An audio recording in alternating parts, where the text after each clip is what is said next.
ये आकाशवाणी गोरखपुर है। अब आप विकास राय से क्षेत्रीय समाचार सुनिए। मुख्यमंत्री योगी आदित्यनाथ ने आज लखनऊ के लोक भवन में आयोजित एक कार्यक्रम में 32 औद्योगिक इकाइयों को 1333 करोड़ रुपए की प्रोत्साहन राशि का वितरण किया।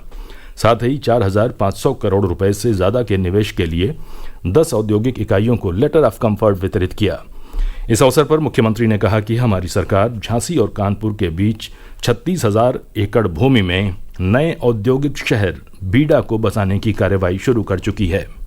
ये लगभग हम लोग 36,000 एकड़ लैंड में झांसी और कानपुर के बीच में इस नए औद्योगिक शहर को बसाने की कार्रवाई को आगे बढ़ चुके हैं और तेजी के साथ हमारा कार्यक्रम बन रहा है। याद करना, नोएडा को बसने में 46 साल लगे और 46 साल के बाद वहां एक एयरपोर्ट, इंटरनेशनल एयरपोर्ट के रूप में जेवर अब आ रहा है। लेकिन यहाँ पर हम जैसे ही हमारा यहाँ औद्योगिक शहर बसेगा, इसके बसने के साथ ही हम यहाँ एयरपोर्ट की सुविधा भी उपलब्ध कराने जा रहे हैं। उन्होंने कहा कि लखनऊ और उसके आसपास के 6 जनपदों को जोड़कर स्टेट कैपिटल रीजन बनाया जा रहा है। श्री योगी ने कहा कि विगत 7.5 वर्षों में प्रदेश के इंफ्रास्ट्रक्चर को बेहतर किया गया है। आज प्रदेश में एक्सप्रेसवे, हाईवे और हवाई सेवाओं की शानदार कनेक्टिविटी है। उन्होंने कहा कि उद्यमियों की समस्याओं के समाधान के लिए हमारी सरकार ने प्रदेश भर में 125 सीएम फेलो तैनात किए हैं, जो औद्योगिक विकास विभाग के साथ मिलकर कार्य कर रहे हैं। अपराध, अपराधी और भ्रष्टाचार के खिलाफ हमारी सरकार जीरो टॉलरेंस की नीति पर कार्य कर रही है। उन्होंने कहा कि सरकार ने निवेशकों से जो वादा किया है उसे धरातल पर उतारने में सरकार को कोई संकोच नहीं है। निवेशकों को सहूलियत देने के लिए शासन की नीति के तहत डबल इंजन की सरकार सारे बैरियर तोड़ेगी। मुख्यमंत्री योगी आदित्यनाथ ने आज लखनऊ में फ्लिपकार्ट के उन्नाव और वाराणसी में वेयर हाउस का वर्चुअल माध्यम से उद्घाटन किया। इस अवसर पर उन्होंने ओडीओपी विक्रेताओं के अनुभव भी साझा किए। श्री योगी ने कहा कि हमने डिज़ाइन, तकनीक, मार्केट सहित विभिन्न पहलुओं पर कार्य करके पैकेजिंग और एक्सपोर्ट पर फोकस किया है, लेकिन इसको और गति देने का कार्य तब हुआ जब फ्लिपकार्ट ग्रुप हमारे साथ जुड़ा और ई-कॉमर्स प्लेटफॉर्म के रूप में उसने सेवाएं देनी प्रारंभ की।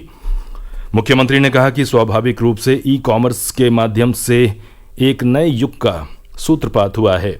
ये स्वस्थ प्रतिस्पर्धा को बढ़ावा दे रहा है और हर नागरिक को, फिर चाहे वे शहर में हो या गांव में, उसे इस प्लेटफॉर्म के माध्यम से दुनिया के किसी भी मार्केट तक अपने प्रोडक्ट को पहुंचाने का सामर्थ्य प्राप्त हुआ है, जो पहले कठिन था और असंभव सा लगता था।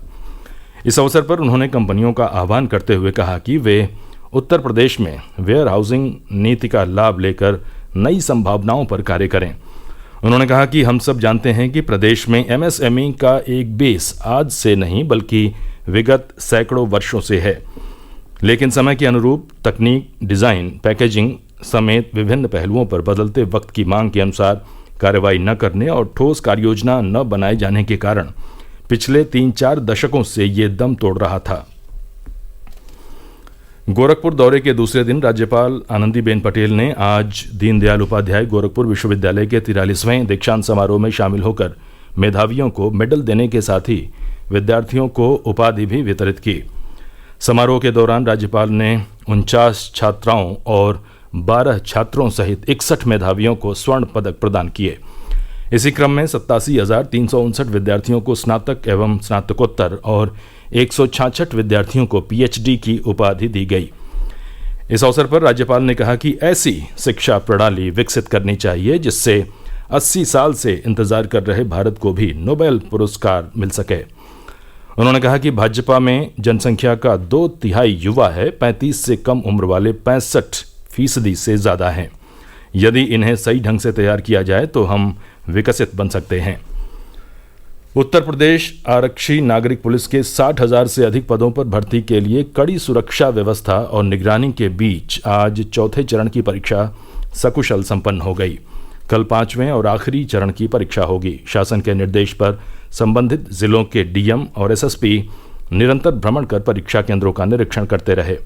परीक्षा के लिए 67 जिलों में कुल 1,174 परीक्षा केंद्र बनाए गए हैं। परीक्षार्थियों की सुविधा के लिए रोडवेज बसों में एडमिट कार्ड दिखाकर निःशुल्क यात्रा की सुविधा दी गई है। साथ ही रेलवे प्रशासन स्पेशल ट्रेनों का भी संचालन कर रहा है। समाचार समाप्त हुए। नमस्कार।